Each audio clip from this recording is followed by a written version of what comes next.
G'day, g'day, good morning. We're standing on the banks of the Albert River. Behind me here is the Beenleigh Rum Distillery.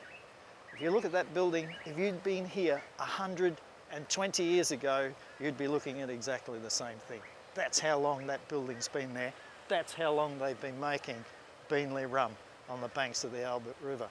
And why here? Because it is on the Albert River. Because the Albert River was the only way that you could get in and out of here. There weren't any roads. So that was the natural highway. And that river there is only very narrow. In fact, I could throw a stone across it from where I'm standing, but it's very deep. So boats up to 100, 120 feet in length would come up here, bringing up molasses, bringing up sugar cane for crushing and taking away good quality Beenleigh rum to be distributed all over Australia. And that Beenleigh rum was taken on that boat and on that river, which is connected to every major waterway in the world.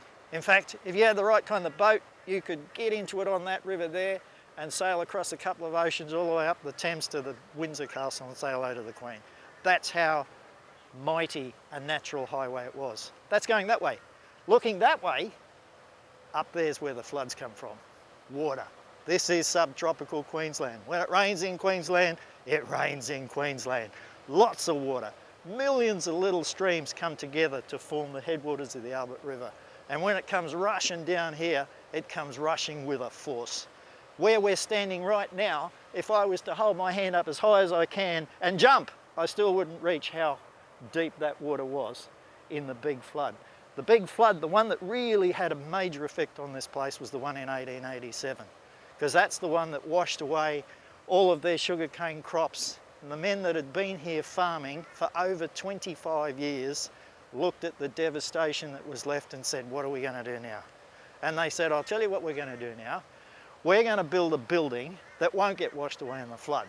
We're going to build it and we're going to make rum. And they built that building. It took them 2 years to build that building.